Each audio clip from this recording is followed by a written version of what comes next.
live. We should be live in about 10 seconds, I think. Okay.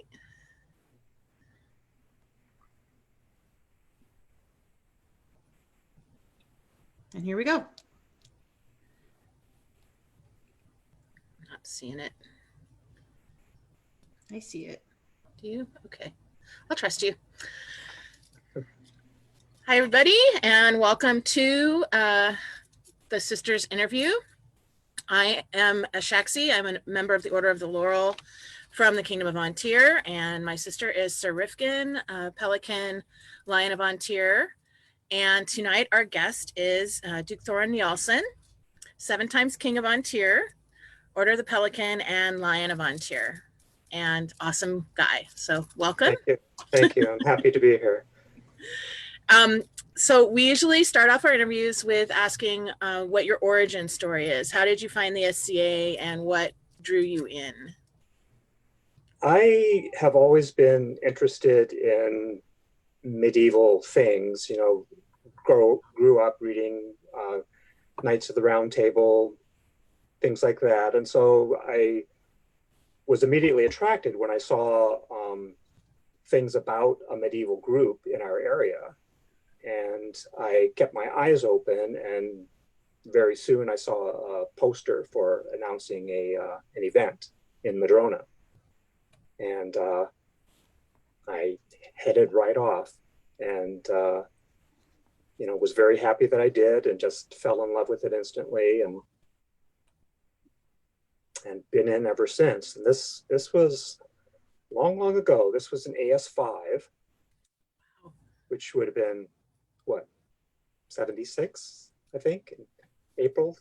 AS sort of balances between two years, but it was in Madrona. It was called Spring Tourney, and they had a tournament.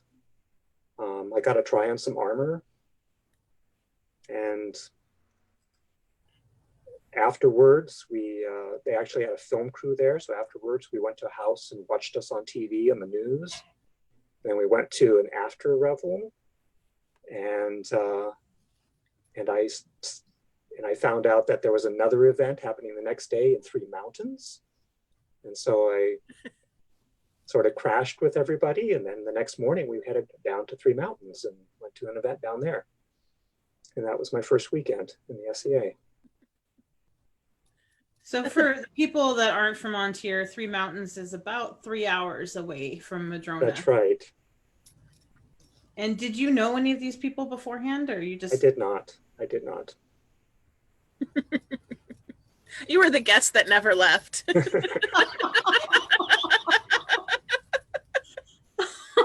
That's awesome. Oh my goodness. But it was very much like a lot of people say, where it's like all of a sudden you've found where you belong. And I sort of felt that way. I really just became instantly friends with all the people that I met. Everybody was welcoming. I just loved all the things that I was seeing, the costumes, the armor, the fighting, the songs. And I was hooked right away. That's awesome. So how long did it take you to get your armor together? Well, I was borrowing a lot of armor in the very beginning, but I probably had everything I needed in a month.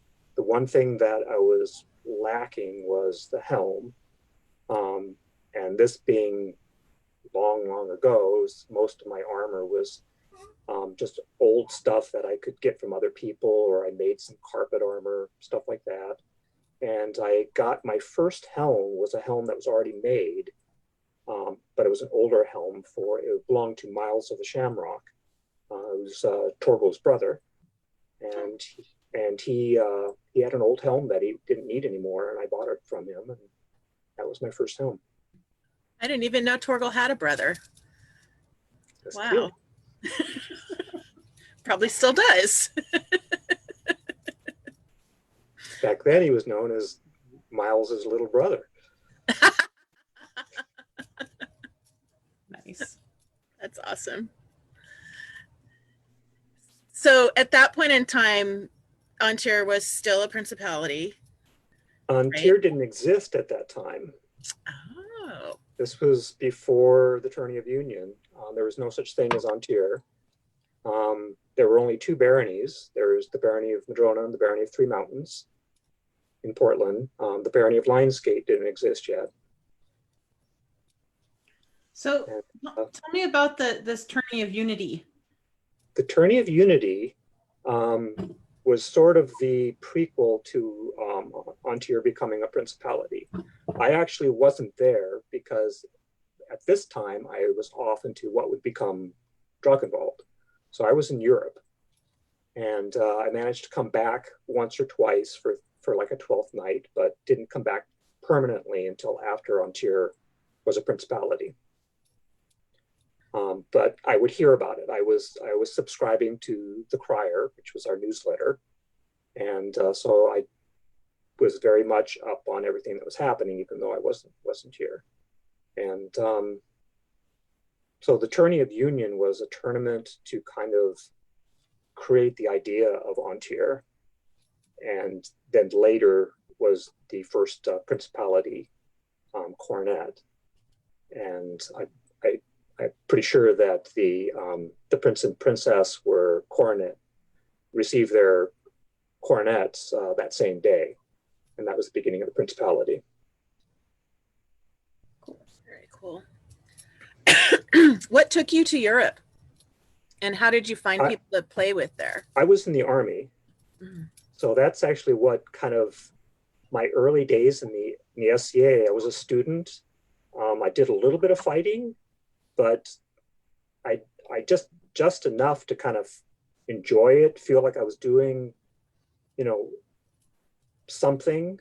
I went to a few fighting practices on the University of Washington campus is where they were held at the time. And then I went into the Army. This was at the tail end of Vietnam. So the draft was still going on, and it was fun times. And so anyway, I wound up being in the Army, and I was in for 4 years. And while I was in the Army, I was over in Europe. And while over there, I was still in touch with SCA people, and kind of found out that there was a couple SCA people over in Germany, which is where I was stationed. And we wound up getting in touch with each other and decided to form a branch of the SCA over there. Oh, that's awesome. So there wasn't already a branch? No, we were the founders, and I was the first seneschal. We called, the name we gave it at the time was Harish, which was an old Celtic name for all of Europe. And then the specific area that we were in, Germany, we called Vielbrüggen, which is German for many castles. So we had some people down in Italy as well at that time, and everybody were SCA military. That was there. There we are. Yes. Yeah, but we were all SCA military, and so we were on different bases around, and that was the beginning. We didn't have a lot of local people who had joined the SCA at that time, but that's all changed. So during this time period, you went by a different name, right? I was Seamus. Yes. And you're in the beret, or? I am the one in, yes, the white beret there in the black tunic. Nice. Nice. The dashing young man in the middle there. Yes. So when did this area become Drakenwald? Were you already gone? I was already gone by the time it became Drakenwald. I think maybe within a year after I had left. So the whole creation of Drakenwald and then becoming a principality and later a kingdom was all after my time. But you got to lay the groundwork as the seneschal, right? Right. the groundwork for having an official branch there. In fact, at the time, because we were overseas, they weren't really sure what to do with us as far as,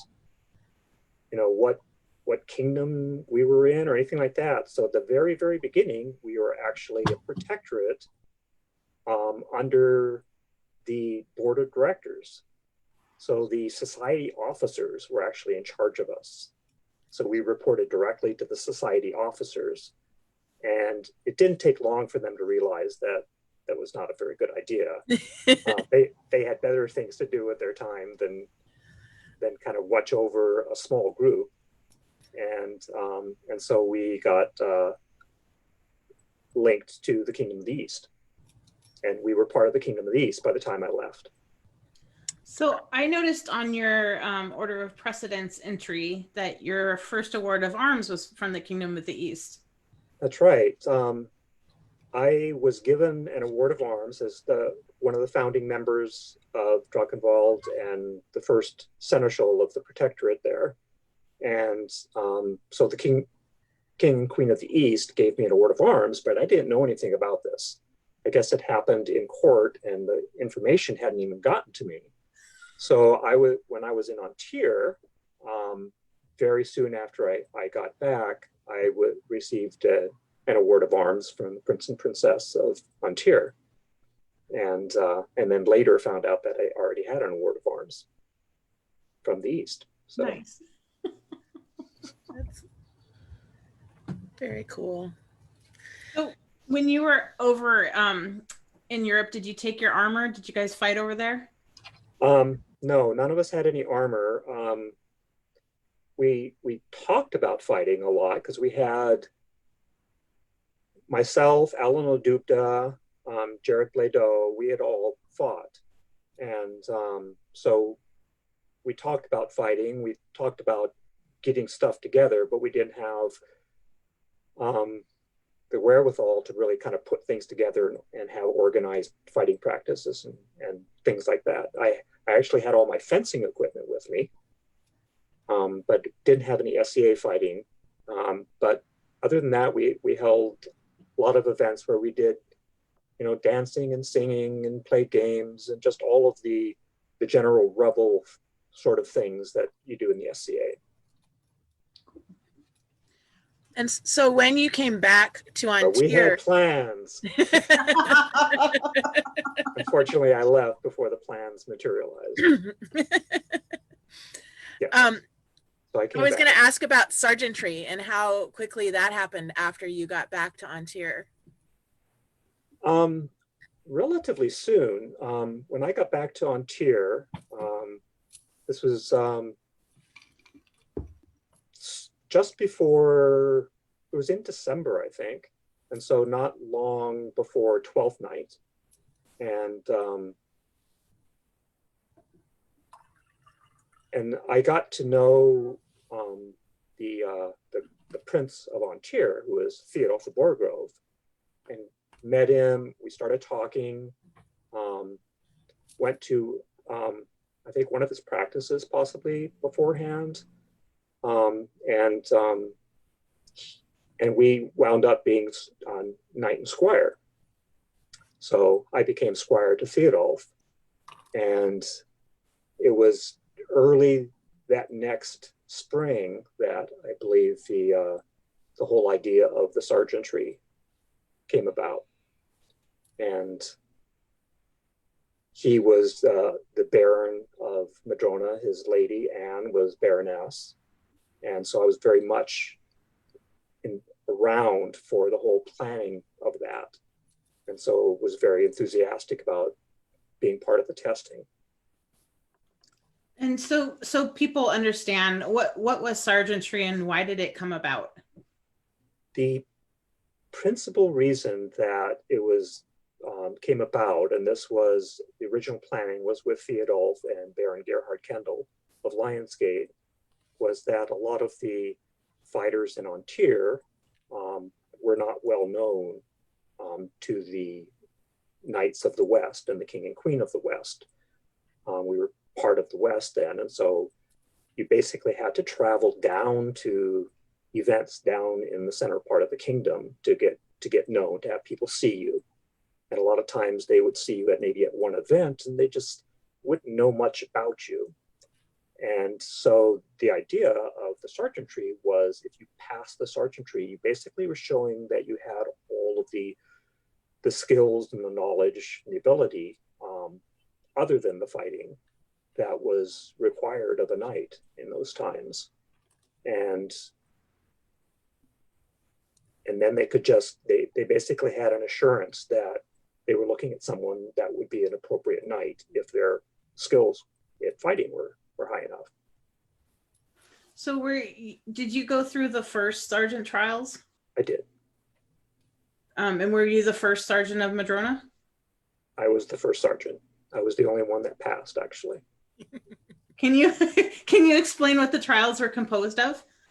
The trials were composed of a series of fighting things where you would need to show skill at and knowledge of the rules of the list and of the rules of combat, and you'd have to show some skills in other than just like a chosen weapon form. You had to show skill in a variety of weapon forms, and then you would also show knowledge and skill, basic skill in heraldry, in chess, or some kind of games. I think we played maybe a couple different games against people like Gerhard to show our knowledge. There was dancing, and trying to think, there was other things that were involved. A lot of the requirements were expanded upon over the years, but those were a few of the basic things that we needed to do. So when I look at your order of precedence entry, it's like, bam, you came back from Drakenwald, you became a sergeant, and then like a couple months later, you final in West Crown. I was a finalist in Antier's Principality Coronet. Are you looking at the Silver Rose? Okay. My first Silver Rose was actually a Silver Rose in the Antier Coronet tourney. Okay. But I did progress fairly rapidly. It didn't seem like it, only because I was just so knee deep in the SCA then, but I came back. I became Squire to Theodule fairly quickly, and fought in a couple of coronet tourneys, and traveled down to an event in the West, and met a lot of the knights of the West who came up for things like Westercon and such like that. And then in the following June at Crown, I was knighted. Cool. When you Silver Rosed in the Antier Coronet, who did you fight in finals against? Monfred. Nice. And who was your inspiration? My inspiration was trying to remember what her SCA name was. You didn't know this was going to be a test, did you? Yes. Sorry. I'm in trouble remembering. That's okay. You don't have to answer. Or you can say her mundane name. That's fine. Her SCA name will come to me quickly, because anyway, I'm getting old. So say we all. Were coronet tourneys during that time double limb? Yes.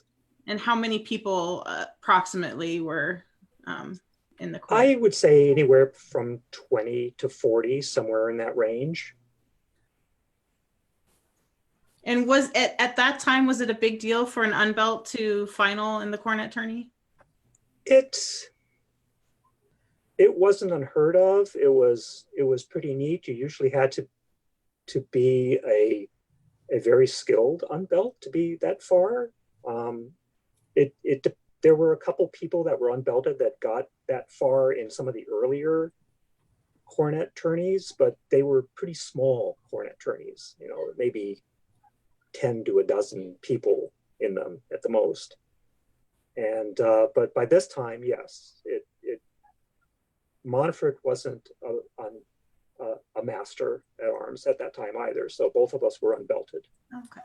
And I think there were maybe 2 or 3 knights that were in the tournament. Cool. And so Montfort and I sort of got past those guys, and there we were together. Somebody's saying it was Bulwark. Did you fight for Bulwark? No. No, I wasn't fighting Later? for Bulwark in that Okay. tournament. All right. They don't know either. I did fight for Bulwark in the first crown of Ontir, though, Okay. That's cool. which is when I got my next silver rose. How many silver roses did you get or did you go through before you won a crown? 2, I think. I'm trying to remember now. I think it was 2. Yeah. I've had a few silver roses. Now I want to count how many. I'm looking at it. I'm like, let's see here. Well, well, I've had, I mean, I not think it's counting 2. my Principality silver rose, I've been in the finals 12 times of Ontir. Wow. So that makes 5 silver roses plus 1, so 6. Yeah. I can do math.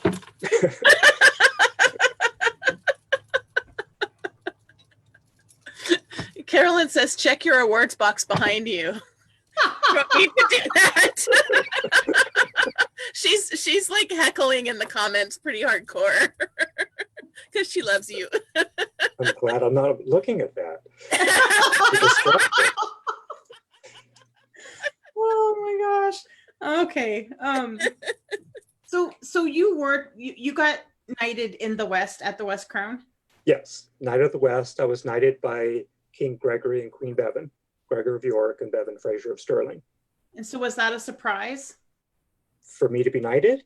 Yeah. Yes. What I mean is, like, on the day, like, did you get a vigil or did they just do it? No, vigils really didn't happen as far as I know at that time. I wasn't aware of anybody being on vigils back in those days. And I knew that I was doing well.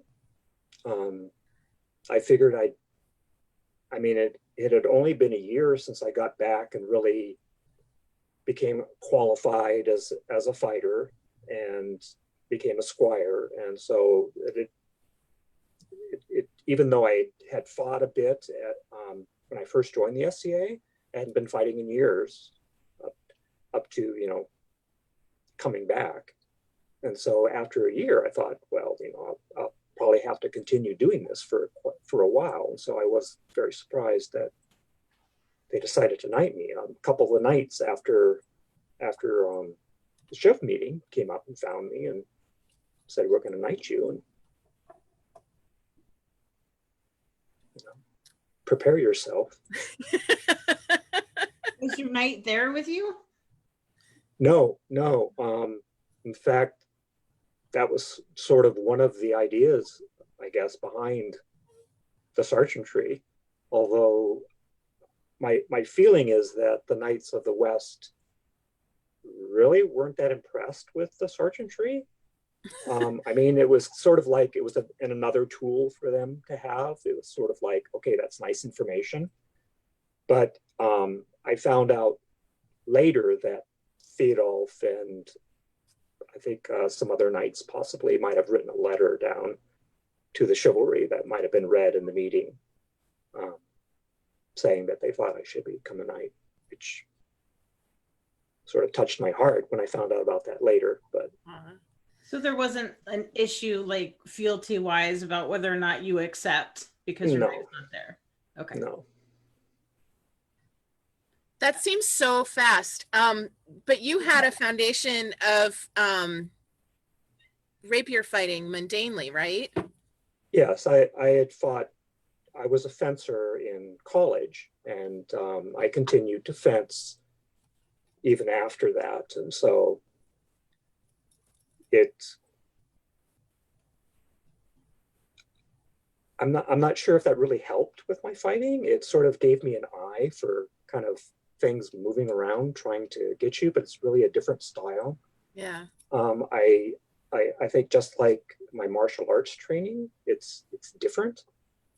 But I think those things all help. So who are your influences into your style? Paula Bellatrix was my primary teacher.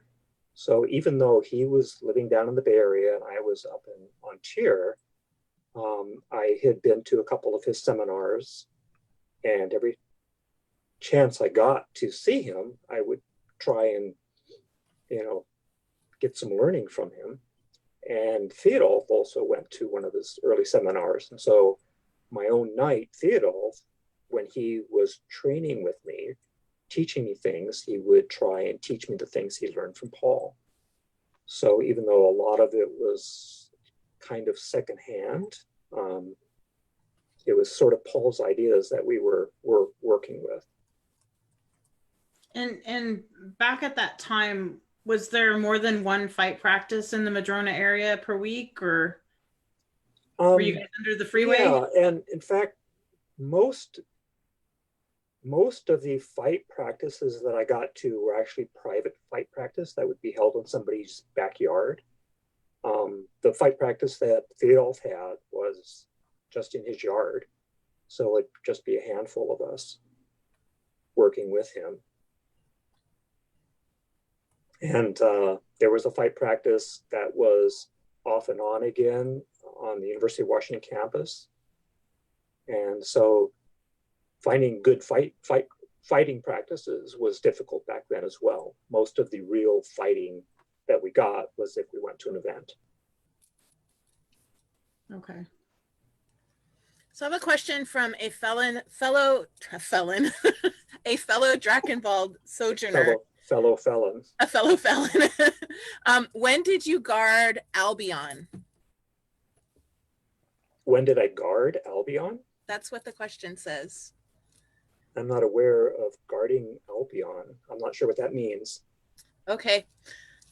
We'll skip it then, because I don't know what it means either. Sorry. We tried. So you were the champion of Ontario in 1982. Okay. Yes. Yes. Um, you're looking at the list. I don't have I am. Got the list right here. Sometimes it's hard for me to remember what year things happened. I was the champion of the Principality just before we became a kingdom. So I think that was 82. That sounds right. Okay. So that was still when your Principality, it's like right before it went kingdom. Yes. Okay. Did you have did you have any role in the Principality transitioning to kingdom? I did. When the prince and princess, the last prince and princess of the Principality stepped down and took all of their regalia off and presented it to the crown, the king and queen of the West, they entrusted the regalia to myself as champion of Ontario and to Princess Njallsson. And so we were in charge of caring for the regalia until Ontario had a king and queen. Cool. And that was all sort of part of the ceremony of that 12th night. Cool. And now when people are champion, they are sort of the backup in case something happens to the crown. The champion is the person that steps in as regent. So I wonder if there's like kind of a that didn't exist at that time. Right.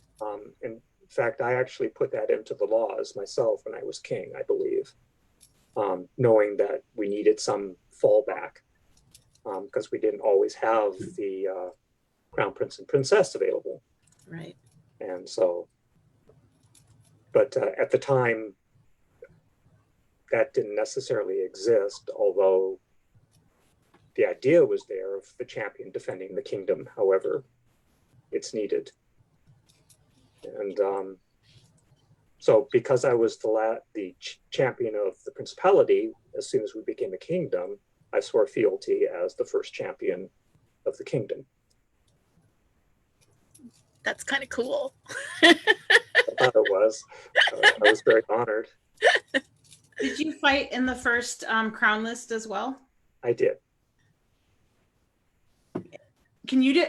I'm just interested in what it was like. Like, what was the first crown list like? Well, the king was Steingrim was king of the West, so it was had a very Ontarian feel to it all, and it was exciting. The list was very, very large, so a lot of people were there to take part in Ontier's first crown tournament. My feeling was that a lot of people were there to do honor to Ontier, to take part in it, rather than everybody hungry to be the first king and queen. And I like that feel. And so there was a lot of camaraderie. Tournament was exciting. Awesome. And we actually wound up, just sort of an interesting story for how it ended was we wound up at the end with 3 fighters, one from each of the primary baronies, Lionsgate, Three Mountains, and Madrona, who were at the end. And so we decided to do a round robin of the 3 fighters rather than trying to eliminate one. Who were the 3 fighters? It was myself, Manfred, and Scalanis. You're so humble. You couldn't start with, yeah, it was in the finals. It was the round robin. It was super cool. It sort of got changed midstream, though, because we got to the point where we did the round robin and Scalanis was eliminated because he lost 2 fights. And Steingrim, who was king, had been through a round robin format in one of the crowns that he won. And that one was a nightmare because it lasted late into the night, and then they had to finish it the next morning. So he just really had a bad taste for that format to finish up a crown tournament. So he decided that no, the last 2 people, myself and Manfred, would fight best 2 out of 3 to finish it up. So he wanted to finish it with 2 out of 3 right there. And then Manfred won the tournament, became our first king. So you finaled in the first Ontier crown. That's amazing. And you were fighting for Bolverk? I was fighting for Bolverk. And was she fighting for you? I don't think she was. I think I'm trying to remember. She could have been, but I don't think she was actually. And I'm trying to remember actually if she was even fighting in the tournament. Unfortunately, I can't remember. Yeah, I mean, she was fighting back then because she got knighted. She definitely was fighting. Yeah. Well, that's cool. Anyway.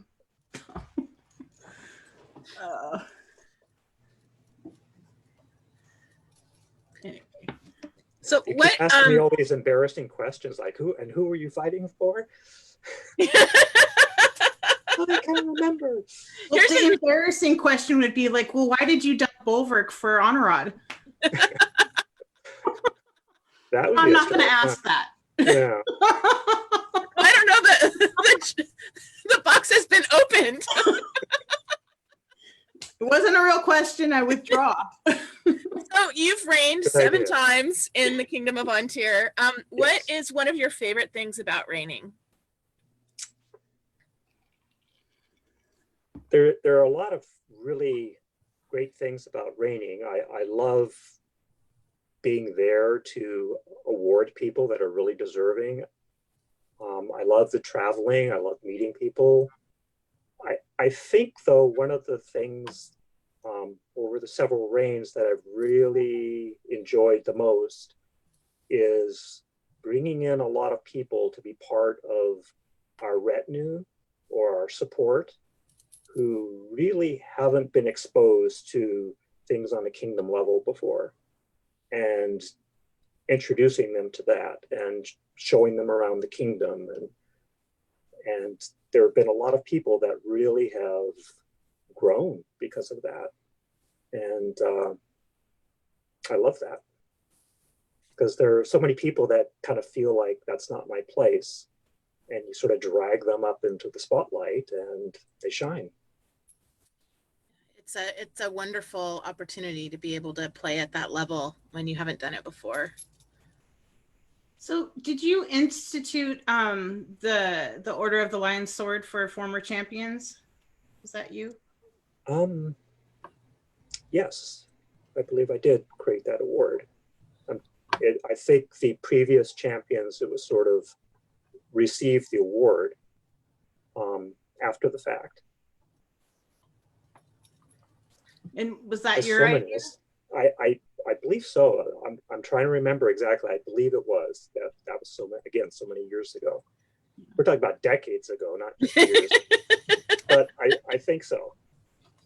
I was definitely involved in it. I believe, though, it was all my idea, and I sat down with some of the officers and some other people with some ideas about some of the awards that we needed. What are some of the other awards that you've instituted? It doesn't have to be this first reign, like any of the 7. I'm not really sure. I could say one of the first things I did was put ducal prerogatives in the laws of Ontir. I did that during my reign, and because it was at the beginning of my first reign, Montfort was stepping down and becoming a duke, and so he was the first Ontir duke, other than Steingram, who had been Duke of the West. And so I felt like we needed some laws in there to sort of establish the prestige of the ducal rank. And so I put the ducal laws into the laws of Ontir.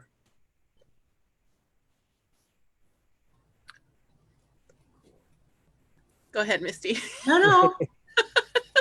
I was going to ask, because I was going to ask this, and somebody just reminded me I was going to ask, why did you switch your name from Seamus to Thorin? And when? I actually did that at the crown tourney and surprised a lot of people, including my lady, Anharad. And I had played around with a couple different personas in my early days in the SCA. And by the time that I had made this decision, I was basically just sort of SCA medieval. I wasn't really doing anything persona-wise. And I felt like that is something that I wanted to do, just to sort of enrich some of the research that I was doing and some of the things that I was trying to portray at events. And I went back to one of my really, really early things that I had played around with, which was a Norse persona. And I was trying to decide, well, when should I do that? Because everybody will get mad that they'll have to, call me by a different name and stuff like that. And I thought, well, I'm going to fight in Crown. And so I made it a sort of a decision to myself. If I fight in Crown and I win, I'm going to just change it right then. Because if I win, everybody's going to have to call me by a different title anyway. So they might as well have a new name thrown in there. So do it all at once. And so when I went up there, instead of the heralds announcing me before each round as Sir Seamus Macaray of Glenerke, or Sir Seamus Peacemaker, which was another one of my names, they were announcing me as Sir Seamus Thorin Njallsson. And everybody was going, what? What is that? You know, especially my lady, as I said, you know, because I hadn't really talked to her about it, because I wasn't really sure if I was thinking I probably won't win, and so I probably won't change my name then. And but then I won, and I had the herald come over, and I immediately said, you know, I want you to announce me as Thorin Njallsson. I think I might have some pictures of this crown, so I'm gonna go back to the pictures for a sec. Some of my squires from before I became king still call me Seamus, out of old habit. So I don't know. Me with, that's the original crown of Antir. I was going to ask, tell me about the crown. Well, that crown was made by Gerhard Kendall, I believe. I'm trying to think if he had help with any parts of it, but I know he was the main person behind making it. And they were relatively comfortable to wear. They did start falling apart after a while. They had little lion heads that were around the crown, and some of them started coming loose. So the soldering was starting to come loose. They could be dangerous because the points on the top were very sharp. So I think I've heard them called the buzzsaw. Put it down on your throne, and then somebody accidentally sits on it. Ouch. I've heard them called the buzzsaw crowns. They were very sharp, yeah. So let me see. That's me fighting my squire, Fergus Fitzallen, who's now Sir Richard. Sir Richard. How many squires have you had? Oh, I don't have the exact number, but I would guess it's around 20 over the years. Very, very rarely will I have more than, say, 3 to 5 active squires at any one time. And I've had a few long distance squires, and that usually is hard to do. It's hard to do because I really want to be part of their constant training and be there for them. And when I'm not there on a regular basis because they live far away, it gets very frustrating for me. They frequently tell me that they don't mind, but it bothers me that I'm not able to give them my all. I can relate to that. Let's see. That's a cool shot. That's me and Torgal up at Western Washington. That's a cool shot. So was there actually a tourney in this thing, or were you guys just taking? I don't think so. We might have had a fighting practice that we were doing at this event. I know that we've had a few kind of get-togethers up on the campus up there, and I think this might have just been a fighting practice, although there could have been an event up there at the time, but I can't remember offhand. I do know that we did some fighting practice and some pictures, and it was fun. Yeah. The fighting. Go back to crown. Mm-hmm. And this is your first reign, right? This would be my first reign, and Torgal's champion of Antir. Cool. And back then, is it the same as now, where you would step up at July coronation and then there would be the champions tourney right after? Yes. Yeah, the second day. Cool. There's a picture of you. All in black. Yeah. You have several pictures, like all black and then some all in white. Um, was that That was a sort of a little thing that I was doing at that first reign, where I had a few white things that I was wearing. I wore um, all black as crown prince, and then for the actual coronation ceremony, I was in all white.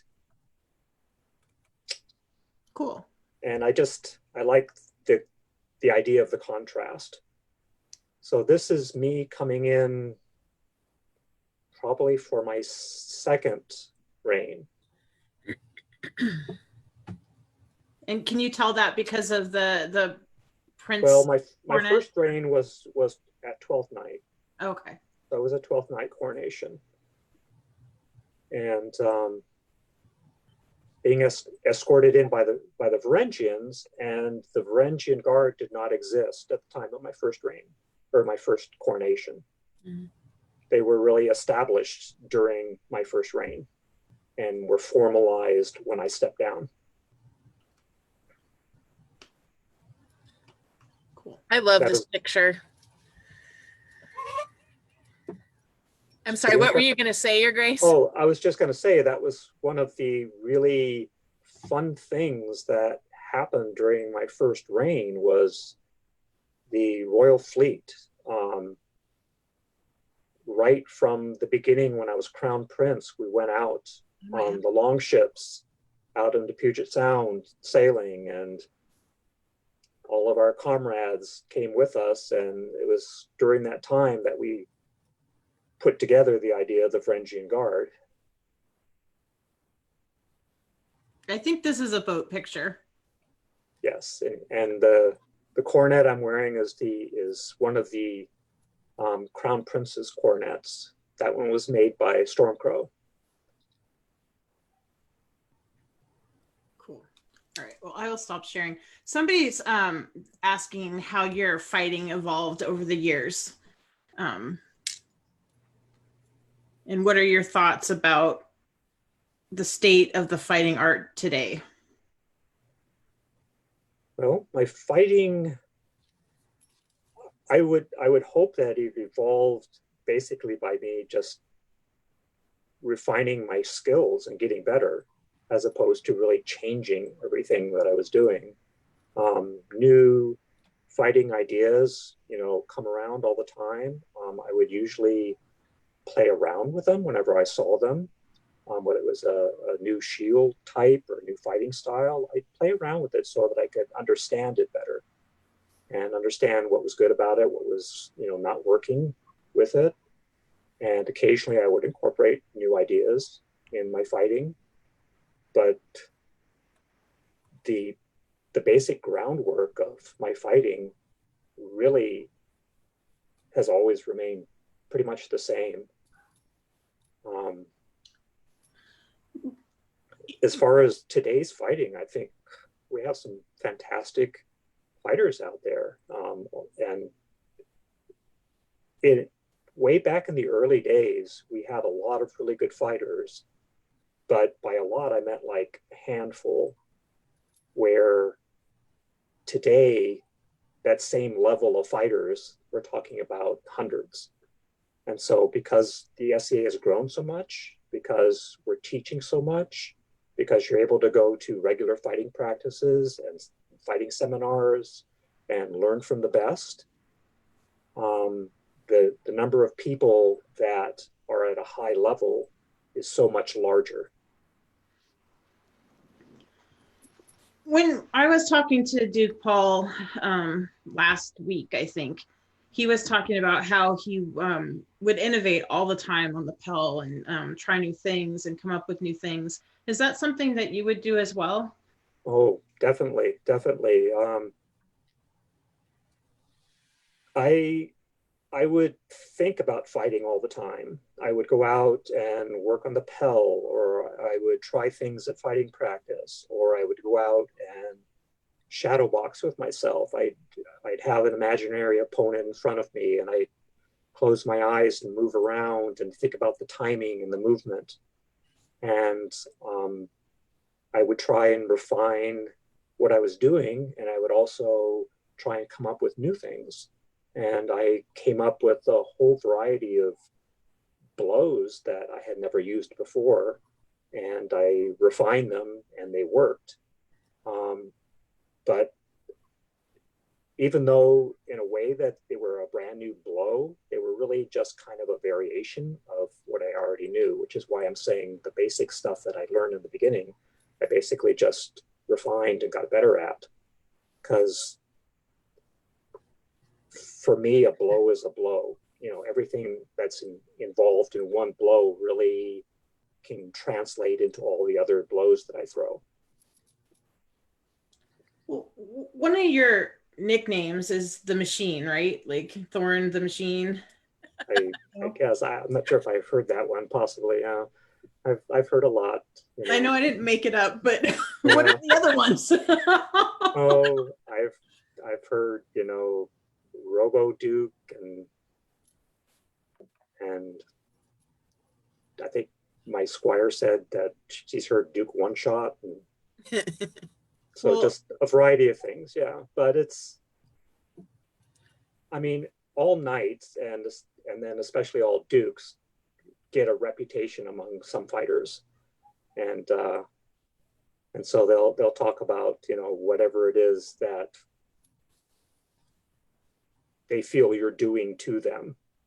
And for me, I feel like I'm just doing the fight, but they feel like it's something that is different. well, And it's probably my timing, maybe my movements, how I position myself makes things look a little different. well, I think your fighting style is really in energy conservation. Like you don't waste energy, and you're very good at being precise with your timing and your blow selection and throwing for the seam. I think like that is my analysis of you.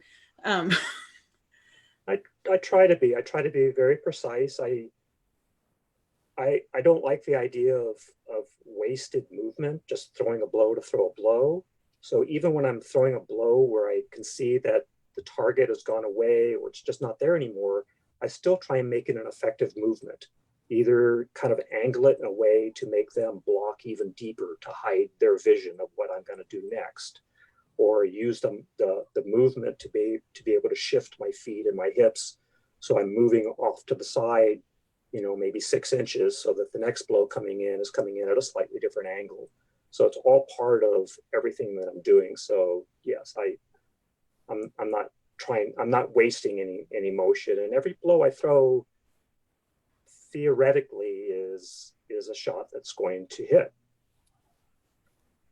And that's something that you have spent thousands of hours practicing. I remember one of my first memories of Seattle practice under the freeway was watching you and Gil, like for an hour before practice, doing this slow work dance where you would just kind of slowly move through the parking lot. And it was beautiful.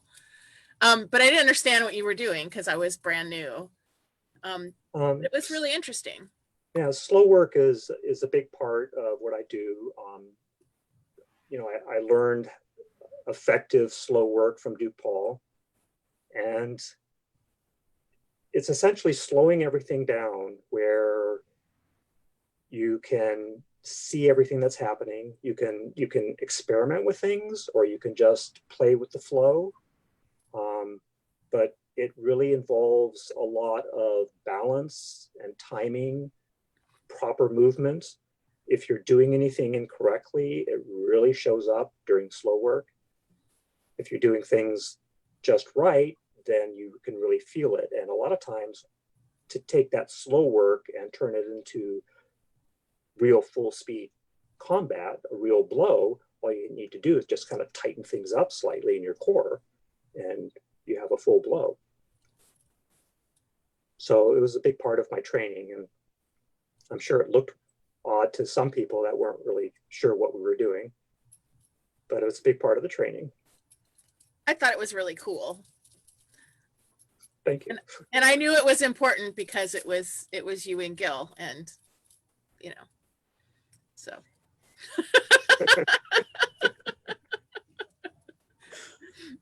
So tell me about becoming Glenmuir's permanent champion. Like, how did that happen? That was something that Glenmuir decided and presented to me at one point, but they had their champions tournament at Mayfair every year.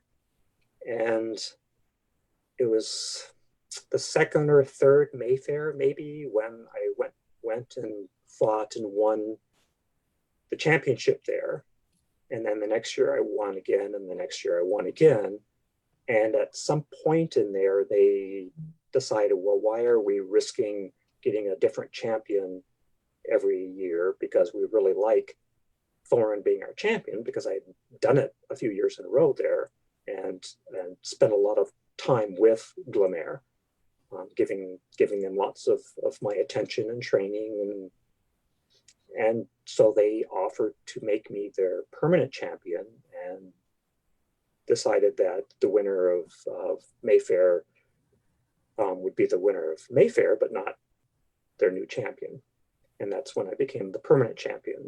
But I continued to fight in Mayfair and continued to win. Do well. So I was actually feeling kind of odd that if I lose one of these, it'll feel kind of strange, to be their champion and having lost their theoretical champions tourney. So I tried hard every year to win the tournament. And I think after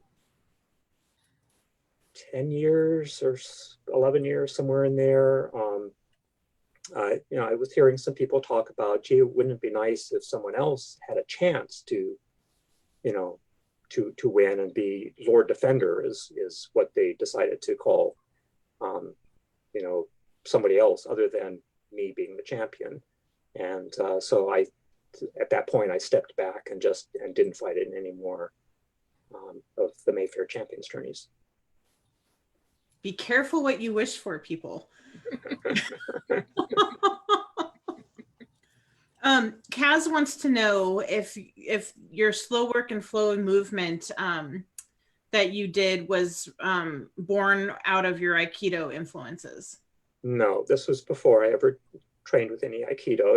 It was all came from my training from Duke Paul. And I have to say that my Aikido training has helped with refining my footwork and knowing how to maintain balance, finding it easier to lower my center of gravity. So it helps with a lot of things like that, but technique-wise, it doesn't really apply because Aikido is grappling and we don't grapple. So you are one of the most balanced fighters I think I've ever seen. You can do these really long lunges and like totally stay balanced. Is there something that you did while you were evolving your fighting to really train that? Well, practice is really what you need to do. I think one of the things that I try and teach people is a good technique is to go into any kind of move that you're making and stop halfway through the move. And if you're falling off balance, then you're doing the move improperly. I sort of feel like we shouldn't be moving around where you're always off balance. I feel like if you're on balance, then even halfway through the move, you can change directions. And that was the important thing for me in the beginning, was being able to change directions mid-stride. And to do that, you have to be balanced. And so I would practice that a lot, where I would go halfway through and stop. And I'd sort of feel if I was balanced. If I was not balanced, then I knew my footwork was wrong or something else needed to be adjusted. And slow work really helps with that, because you're not using momentum in slow work. You're using just movement. And so you have to be balanced. Yeah. I think some of the long lunges I did, it probably helped with my fencing training earlier on, knowing how to do a deep lunge. But being able to do a deep lunge and swing a broadsword is a slightly different thing.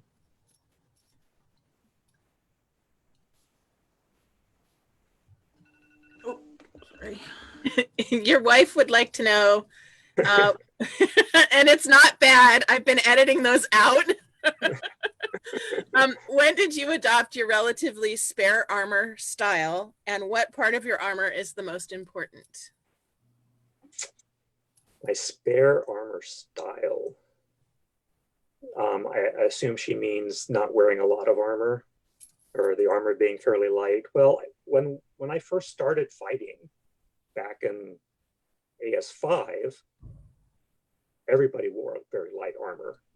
I mean, knee pads were a luxury. A lot of people fought without leg armor, and that in and of itself is not that unusual.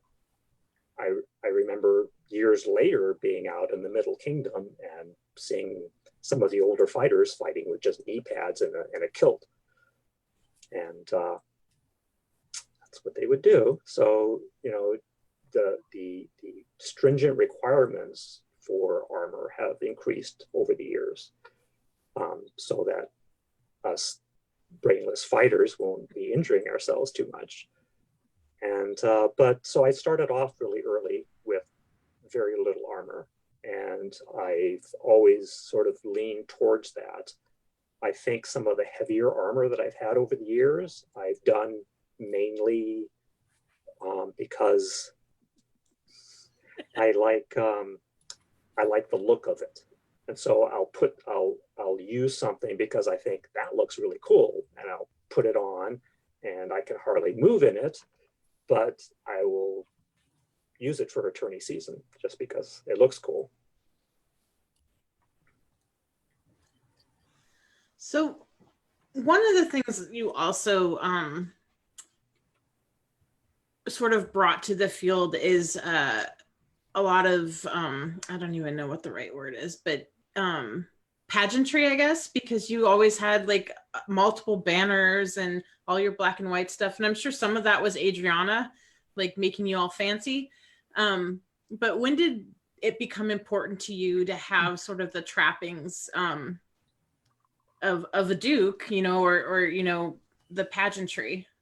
I think from early on, that's always the pageantry of the SCA has always been kind of part of my SCA dream. That's what makes it beautiful for me. Going to an event and seeing the banners and the pavilions and the nicely painted shields and seeing the people wearing regalia.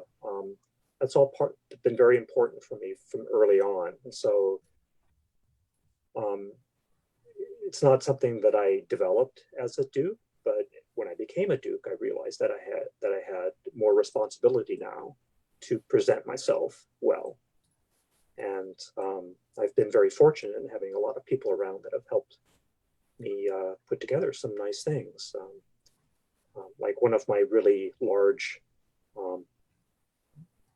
standards that I have was a gift from the Barony of Glamare, and I love flying that. It looks great in the wind. It really does. It's very striking. You've also done a lot of research into tournaments in period. Mm-hmm. That's another kind of one of your passions that I don't think people know about. It is. Yeah, I've done a lot of things. It seems like I'm kind of one-dimensional now in my dotage, that all I am is kind of a has-been fighter. But in my Nobody says that. I do frequently when I'm looking in the mirror. You're just a has-been fighter. But in the early days, I did a bit of everything. I held many offices. I was involved in a lot of different things in the arts and sciences, and so just loved all of that. And and a big part of it was doing research.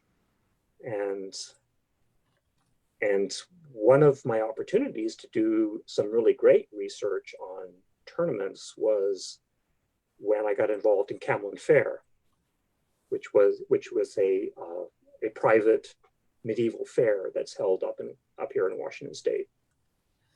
And to put together our format, I did a bunch of research on 14th century tournaments, all the different styles of tournaments, how the fields were decorated, what kind of heraldry was used. And so when we started doing the tournaments at Camlin Fair, all of the different formats that we use were based upon 14th century formats as well as we could, and still have safety requirements. Awesome.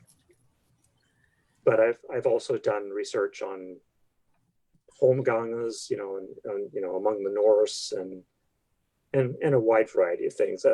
Historical research is always been a passion of mine. I keep laughing because your wife keeps saying, ask him why we didn't name our son Nigel. Now she's like, do it now. And I keep saying, this is a trap. I'm not asking that. I'll ask. Well, no, my persona at Camlin Fair was Sir Nigel. Okay. And I just felt like the name was already being used in the family. So Nigel is really just another version of Niles, which is my son's name.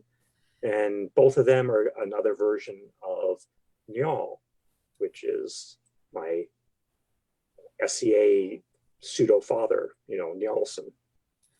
So in the SCA, I am Thorin Njallsson, and my son is Njall Thorinson. So is Njall a real person, or did you make that up? Is that like to give homage to someone? Well, Njall is a real Scandinavian name. Well, right. But for me, it was inspired by my grandfather, whose name was Nelson, and that was an old family name. So the Nelsons are one of my old family names, and my grandfather was given that name. It was the family name of his mother. Okay. And so he was named Nelson, and I always liked it. And in fact, when I first started, I was thinking of the name of Thorin Nelson, and then when doing more research, realized that Nelson was really just a more modern Anglicization of Njall. And so if I was going to have an Old Norse persona, it should be Njallsson, not Nelson. So is Thorin from from The Hobbit or not?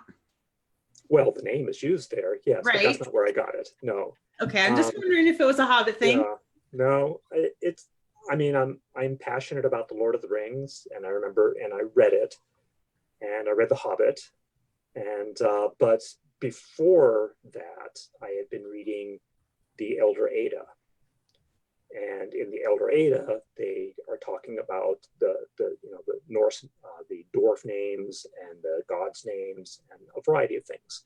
And so one of the names in the Elder Ada is Thorin, and that's where I first got the name Thorin, and I believe that's where Tolkien also found the name that he decided to use in The Hobbit. So we both had the same source.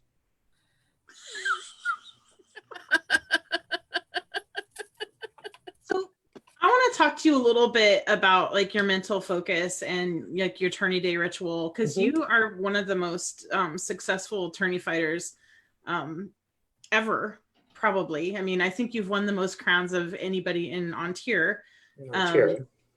What?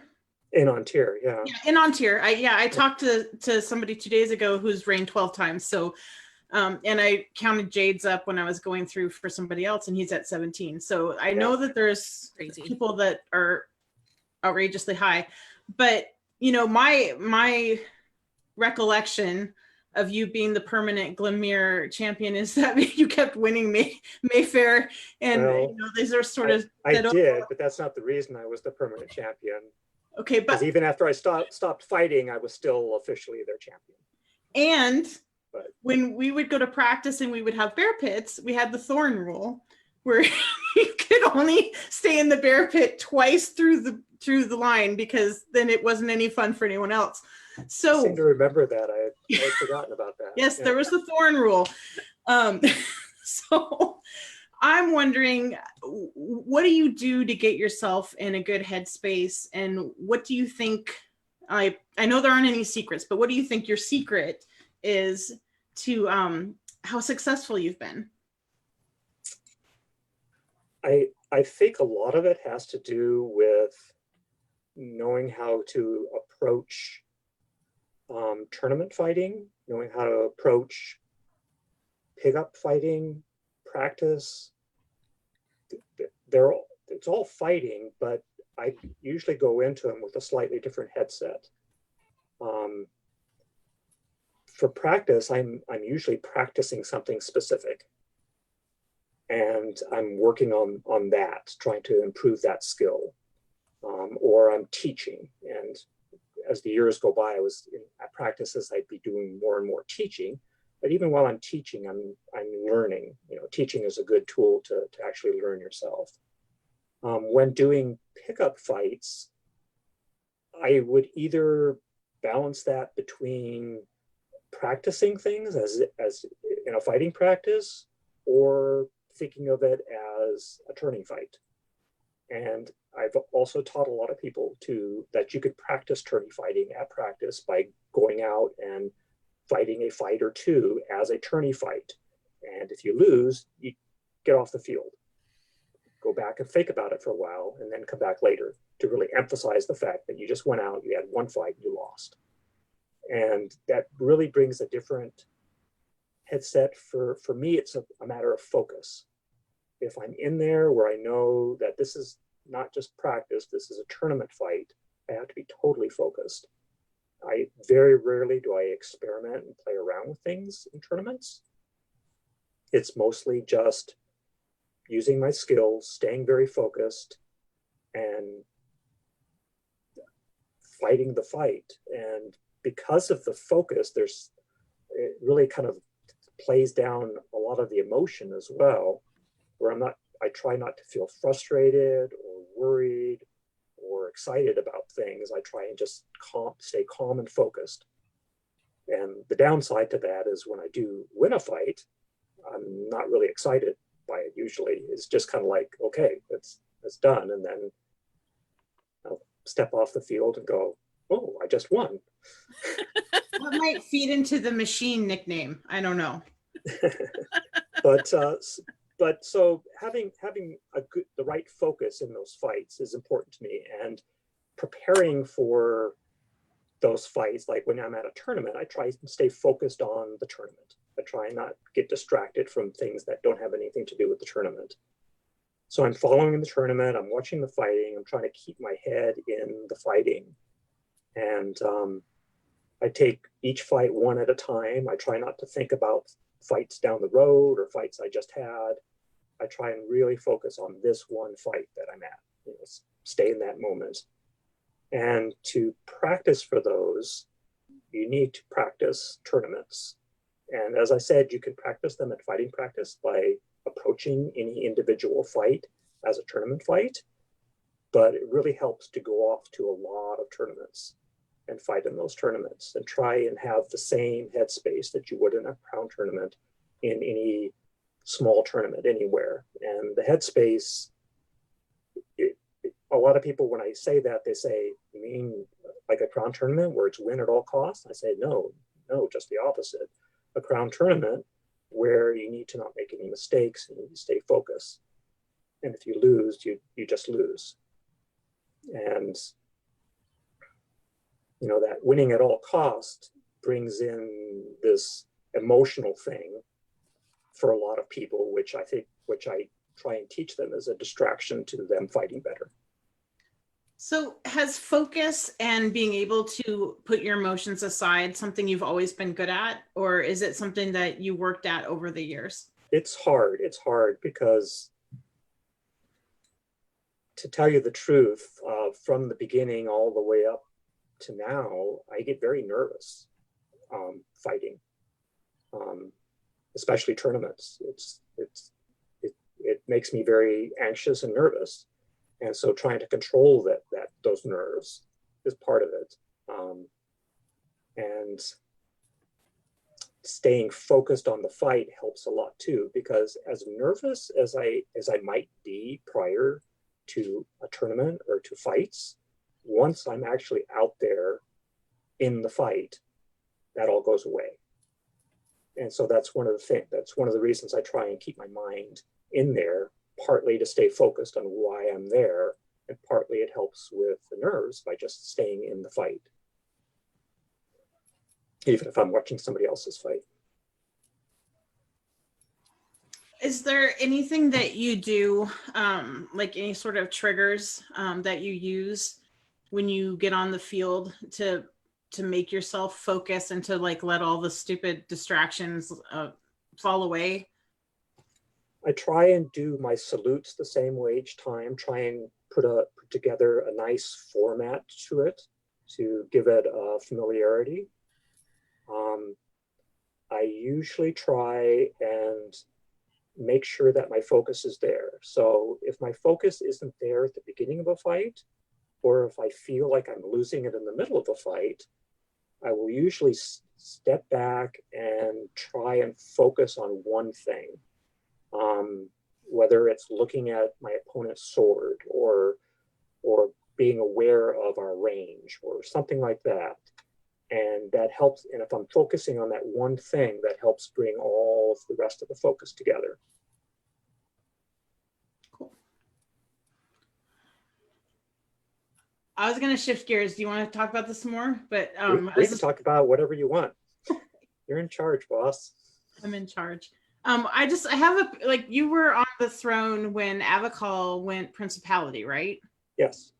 And so I was going to share a picture from that and have you talk about it a little bit. Oops, wrong screen. There we go. Okay. All right. So let me get to the picture. That's not Avakal. All right. There we are. Thank you, Your Grace. Get with the picture. I know. I'm so behind. Okay. I think this is Avakal.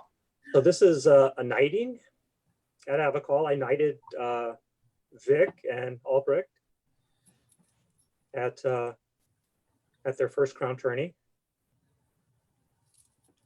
So, and I can't see who I'm knighting there. I think it's Albrecht, but okay. I could be wrong. It's hard to tell.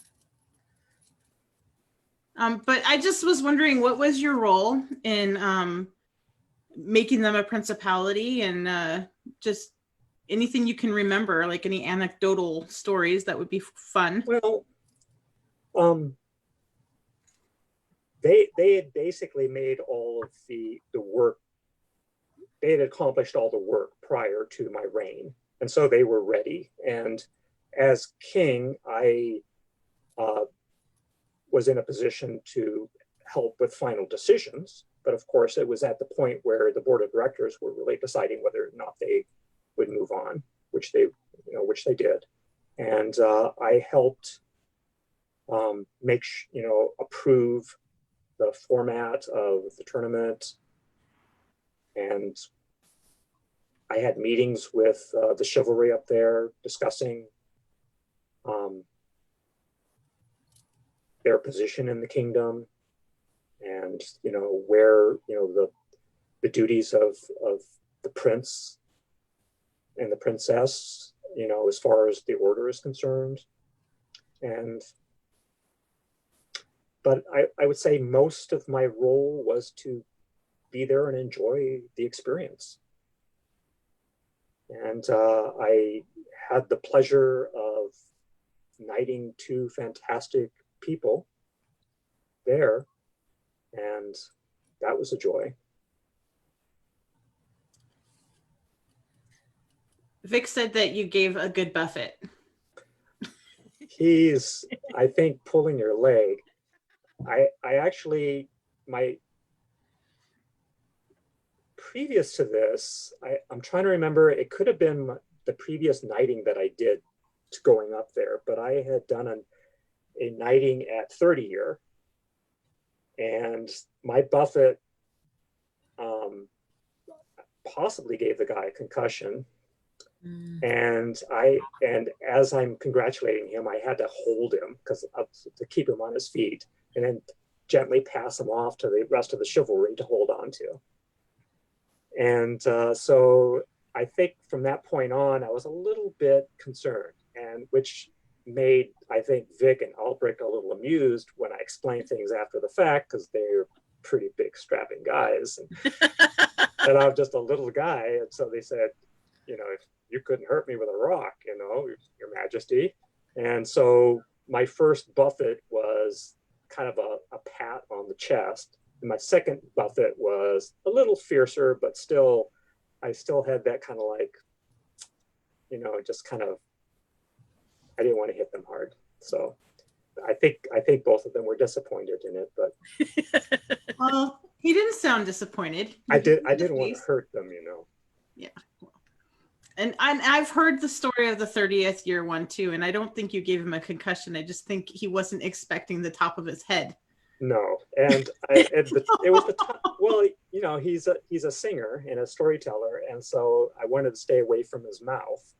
Yeah, I didn't want to slap him across the side of his face and knock a tooth out or anything like that. So I avoided his mouth and bopped him on the top of his head. And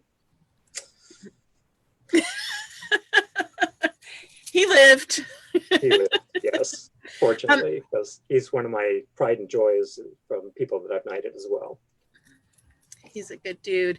Sir Richard is wanting us to ask you about your silly squires. My silly squires. I don't think I'm going to talk about my silly squires, because that's sort of something that they've sort of decided amongst themselves.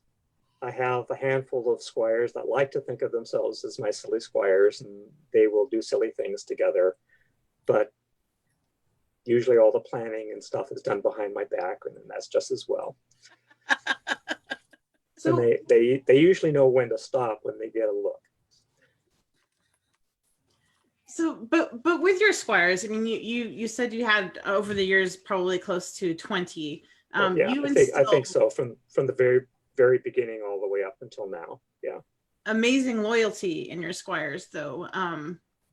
Like amazing. I agree. And I was about to say I have, but I had 2 squires in the Middle Kingdom. I lived in the Middle Kingdom for a year, and had 2 squires out there. And when I left, both of them decided that they wanted to remain my squire. And we talked about it a while, and I revisited the idea after the fact, and they said that no, they would just as soon walk around telling everybody that they are my squire, and they would get plenty of training from other people. And I say had because one of them passed away a while ago, and that was very sad. One of my favorite things about that photograph of you walking in for your second reign with the Varangian Guard is that Aladar is behind you. He's there. And he is still very faithful about being your, I'm not even sure what the term, being your squire and serving you. And it's amazing. And he's done me well. He's been fantastic. All of my squires have been fantastic.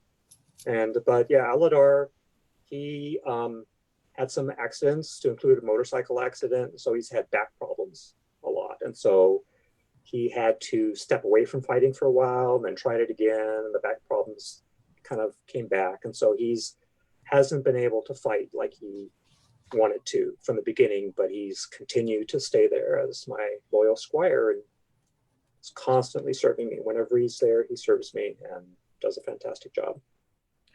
One of the amazing things about you too is you know, you reigned over, I think, a 30-year period. I could be wrong, but I think it's 30.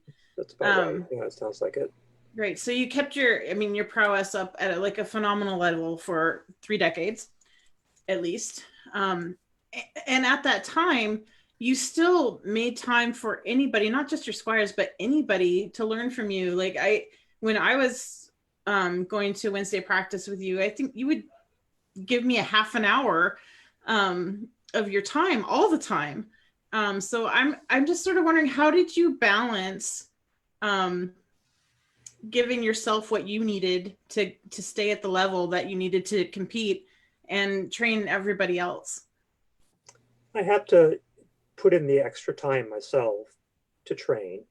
There would be times where I would give myself a half an hour where it's kind of like, this is my time, and focus specifically on something that I'm working on. But I would also spend a lot of time away from the organized fighting practices, doing drills or slow work, pills, just things like that, trying to refine. A lot of my skills, they need repeating to stay fresh. But beyond that, a lot of my fighting is mental, and so thinking about fighting all the time has really helped me. But being out of fighting practice, I said that right from the beginning in my first event, I really felt like I had found a place. And it really has felt like that. It's the SCA is like a home. Everybody in the SCA is family to me. And so when I'm at a practice and people come up and, are looking for help, whether they're my squire or not, or even if I've never met them before, they're part of the SCA, they're family.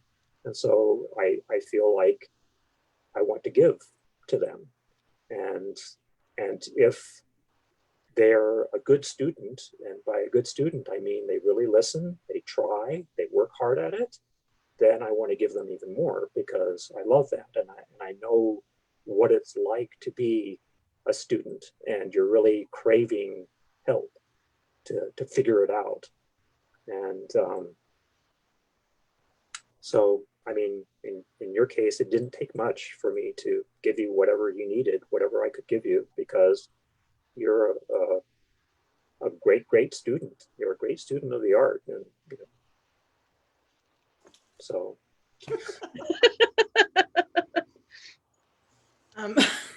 And I'm crying.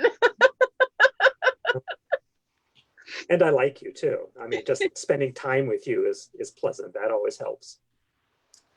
Yeah. Helps a lot. Yeah. I don't know what to say to that, but thank you. So that went a different way than I intended, but that's but it was good. So were you leaning more towards how do I keep myself at a fighting level if I'm teaching all the time? Well, when you decided to win your last crown, like 2011, I think. Well, I decided to fight in crown and I happened to win is how I really would approach it. I don't think I've ever decided to win a crown. Okay, well, when you decided that maybe you wanted to make your wife a duchess, right? From the outside, it looked like that was a goal. That was a goal. Train harder, and I'm going to enter these crowns. And I think like the May crown, you went somewhere, and then September you finaled with Skaggy, and then the next May you won. Right. So it was like a year and a half, maybe, of focus, right? That's intentional, and I'm just wondering, how do you balance bringing yourself to there with everything else you're doing? With the training, you mean? Yeah. Of other people? As I said, training other people is a way to learn as well. And whenever I'm training people, I'm also going through my mind the process of what I'm trying to teach them to do. And that's helping me in my head refine the process to myself. And there are times when I'm teaching someone and I'm showing them something and I realize that everything I'm showing them is correct, but if I add this one extra little thing, it'll be even more correct. And so I'll add this extra thing in there. And sometimes they get it and sometimes they don't, but I get it and it excites me. And a lot of times it's just adjusting an angle slightly when throwing a certain blow or adjusting a shield slightly. A lot of times my success is based upon little tiny adjustments of range and angles and movement and timing, and being able to stay balanced and focused throughout the whole fight so that I can take advantage of all of those. If a lot of times if you watch me fighting, you'll see me making little shuffling movements, maybe to one side or the other in the middle of a fight or just after a blow or something like that. And I'm playing around with the range with my opponent, the angles, the timing. A lot of times if I'm in the right spot, at the right angle, and my timing is just right based upon what they're doing, my blow will go through this spot. And if I'm slightly off or the range is wrong or my timing's wrong, then it won't go in. And so I'm doing that in the middle of the fight. And I get this shot in there that they don't realize that they were even open. But it's just like this momentarily thing that I can get in there. But I have to be in the right place and my timing has to be right. So I'm thinking about all those things as I'm training people. And a lot of times I'll be, they're trying to figure out how to throw an offside leg shot. And they keep feeling like the shield's in the way. So I will adjust their footing and adjust their angle, say, now you're at this, and we'll do it really slow. And they go, oh, the sword's going right in there. And then I'll have them kind of shift to the one side, maybe 1 inch, and then it's hitting the shield. And that registers in their mind, where they need to be, that the opening's there, they just have to be in the right place. And so while I'm teaching that, I'm also thinking it, and that's helping me with my fighting. That was probably a long-winded thing, but it's just sort of kind of an example of how when I'm teaching, I'm also teaching myself, refining myself.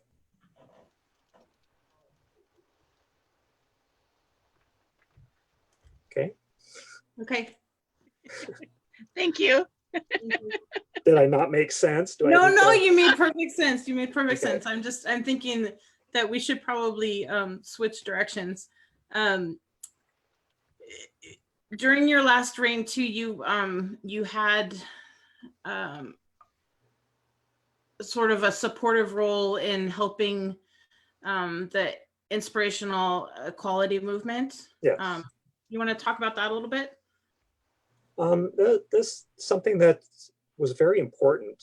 I felt important for us as the king and queen to really make a very visible stance, because it's a struggle that a lot of people have been going through for a long time, and we were getting to a point where we felt like we were on the verge of making changes, but we needed a lot of people in high places to really speak out. And so we did. We weren't changing the laws more than making it visible what the laws needed to be. And then also speaking our mind to the board of directors on how the laws are structured. And just felt it was really important. And there was a lot of people that were supportive, a lot of people that it worried them to see what was happening. And I tried to sit down with everybody from whatever their viewpoint was and kind of talk about it.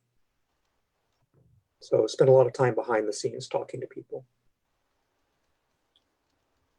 I think I recall correctly that you guys in advance, people would ask you if they could come up in the list and Yes. ask, and then you politely refused because Right. right. Right. I thought that was really powerful. Good. Yeah. Yeah.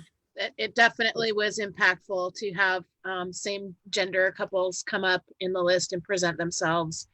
And then you were very clear about denying them and why you had to deny them entry into the list. It made a really powerful statement.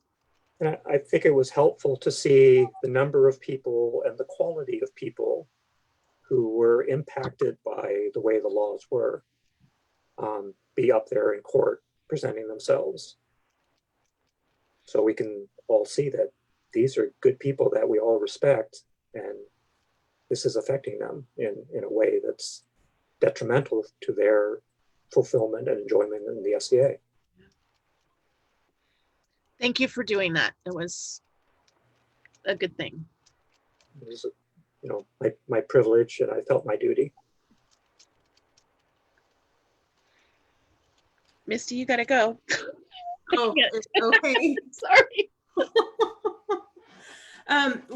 Can you talk about your favorite tradition in Ontier? Strictly Ontarian tradition, or well, we have a lot of things that we do, don't we? Or some tradition from the West that we didn't adopt that you loved?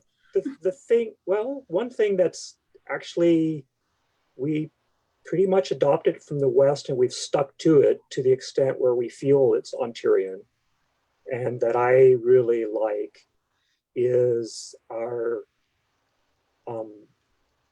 the way we hold crown tournaments, which is to make them open to everybody. And some of the rules that we've instituted have restricted that to an extent, even though there are loopholes, such as the Crown's permission. But I've always liked that. It's very different from a lot of other kingdoms that I've been in, where they have a very structured system on how many people will be in the tournament and what you have to do to qualify to be in the tournament. And I think the openness of our tournament, even though I think for other people that have different systems, they're probably saying, well, any crazy person could become, royalty there. We've been very good about having people that really respect the kingdom and their position win. And I think that openness really makes us all feel like family, like we're all in together. Not like there's this set of people who get a fighting crown and they're this kind of clique off to the side, and then there's the rest of us. If it's open up to everybody, then we're all part of it. And I've always liked that feeling that we're all kind of part of the same group. I like that too. Dawn? Yes. Sorry. I have pulled myself together mostly. Sorry, my lady. No, it's good. That was all about me. So you have been a knight for a very long time. And one of the questions that we ask in these interviews is, what do you think the Order of Chivalry does collectively as an order well? And then the follow-up to that is what do you think they could improve on? Well, I think collectively as an order, I think the chivalry does well teaching as a group of all the knights, knowing it's their responsibility to teach and be available. And that I think most people realize that if they go up to a knight and ask for help with their learning, that they will be available. I think as an order, I think we've been pretty good at that. And I think also the order is very good. In fact, takes pride in being loyal to the crown. And the knights are always out there in the forefront showing their loyalty to the crown. And that adds a lot of, of the aura of the importance of the crown in our kingdom. Seeing that, the knights are there showing loyalty, willing to serve. And they're good in showing that. There's probably a lot of things we need to work on as an order. I think being available to everybody other than other fighters is important. A lot of the knights sort of kind of are standoffish with a lot of people that aren't part of the fighting world. And I think sometimes you'll see them sort of have an attitude. I've seen it comes across as that anyway. And so I think being more aware of everybody's feelings and being there and being available for everybody and welcoming people and making people feel comfortable is something as an order I think we all need to work at, because we're the peers, all the orders.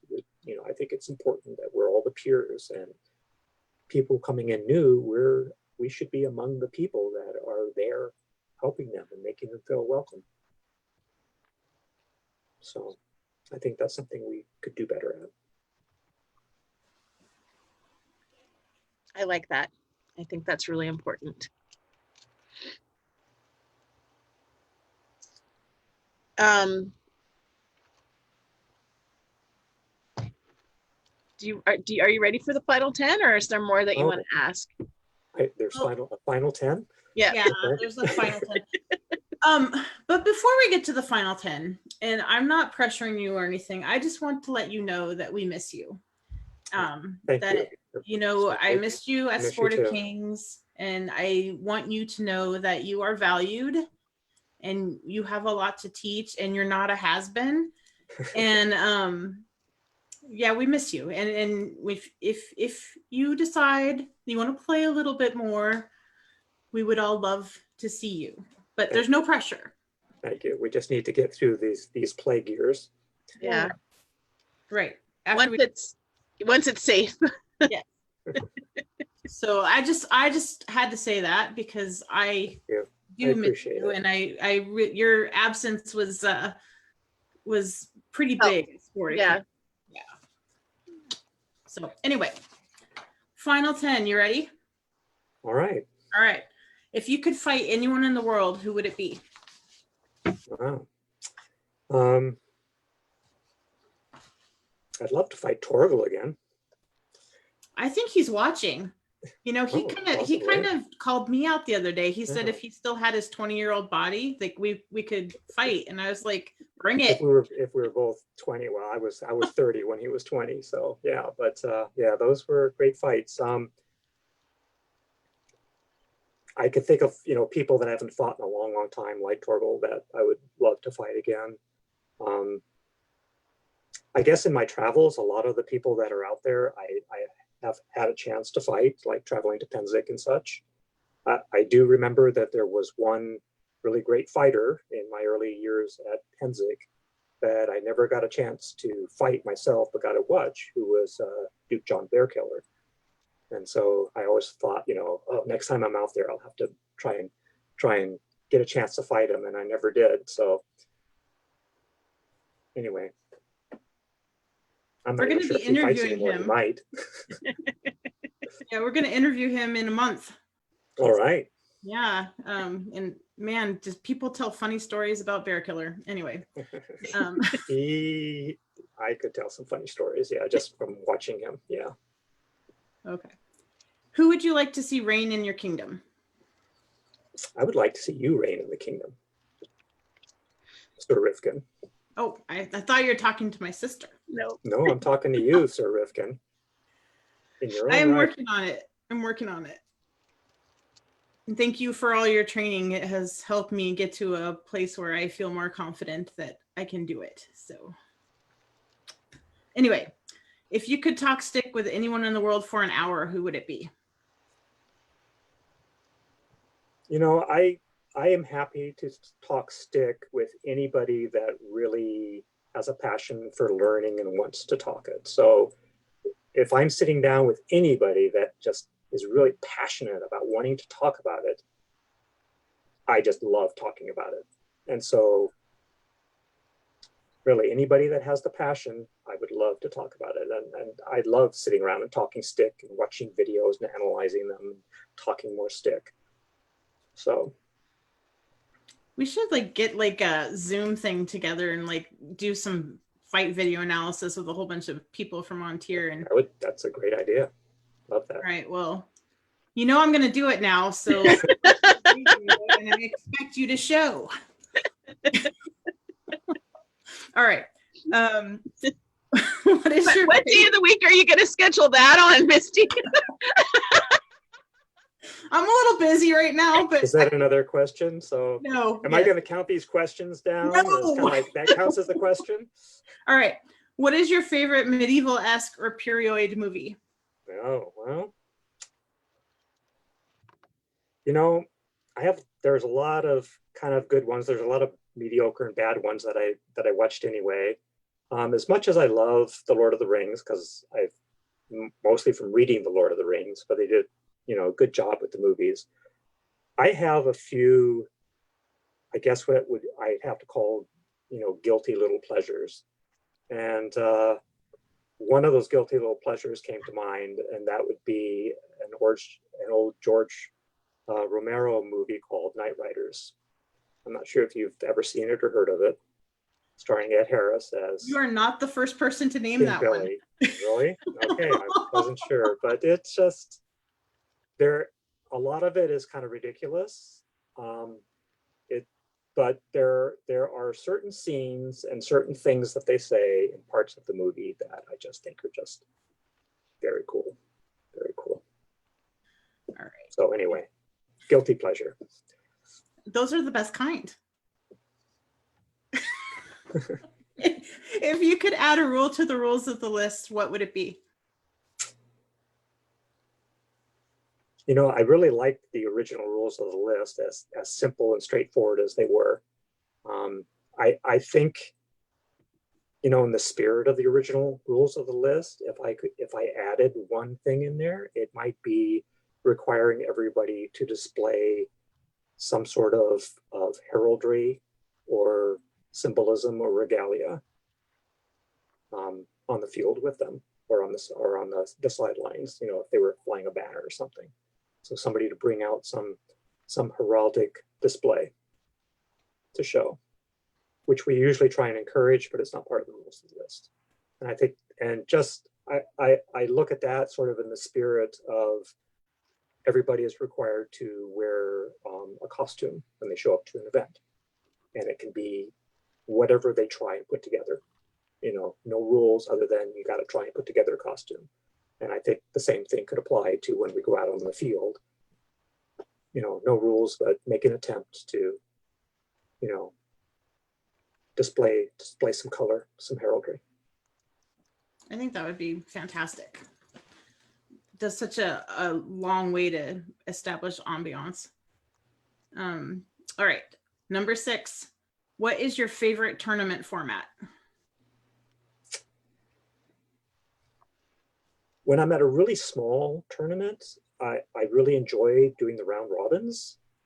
But I think other than that, I really enjoy the double elimination tournament. And I've been in tournaments where we've had triple elimination and quadruple elimination. And I've been in single elimination tournaments and things like that. But I think the double elimination is just enough where you're sort of allowed, one bad fight or one difficult opponent or one mistake, and can keep moving through. And I think it puts people in a good headspace, I think, where they have to stay really focused, but they're allowed one little slip. Cool. What is your favorite event?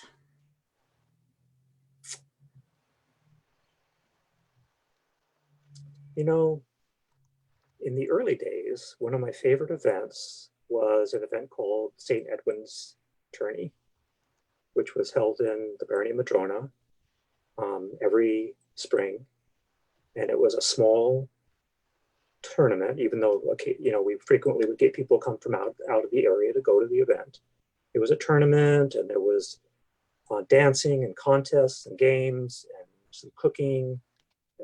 But it was held at Ravenna Park, which I don't know if you know, but it's a small park and, you know, near the University of Washington. It was very green. When you go out to the place where we had it, there was nothing around you but trees and green grass. And it wasn't very big, so there was only room for us as a small group at the time, small barony. And we had a tournament. There were one or two small pavilions set up. It was just a day event. And after the event, we would all head off to like Rapunzel's to sit around and drink ale or go off to somebody's house for an after event revel. And it just had the spirit of everybody knowing each other and had all the beauty of the SCA with none of the complications. And I mean, to pay for the event, we would literally pass the helm. The autocrat would come out with have a helm, and everybody would throw in some money, and that would help pay for things like the porta potty and stuff like that. The good old days. But I take great pleasure in remembering those old days. All right. If you could have any helmet, regardless of cost, what kind would it be? Mm-hmm. Wow. I'd love to put Torgal to work and make me just a fantastic showpiece. He does such beautiful stuff. Really does. And to be able to wear a helm that looks more like a work of art than just a piece of armor, that would be impressive. You know. Yeah. It'd be hard to I wouldn't want to get it scuffed up and stuff, but his stuff holds up pretty well. Well, you don't get hit very often. Often enough. All right. It's Saturday morning at Estrella, and several people want to talk to you about last night. What did you do?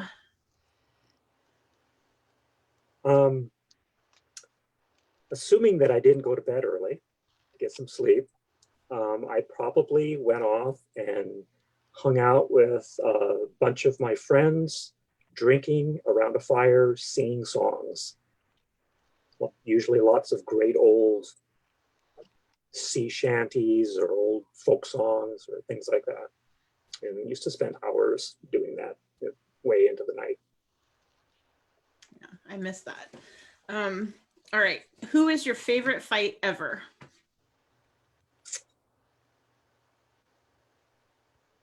I think I'm going to go back to fighting Torgal.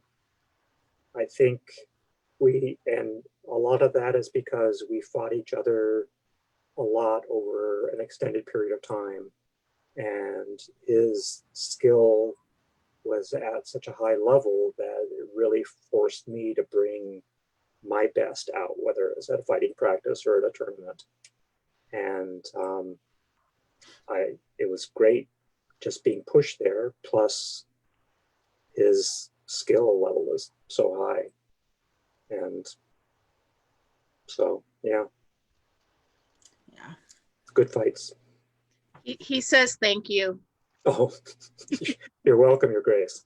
I think he was saying thank you about the whole helmet thing, but we'll make it a blanket thank you. Probably. Okay. And then the bonus question is, who is the cleanest fighter in your kingdom?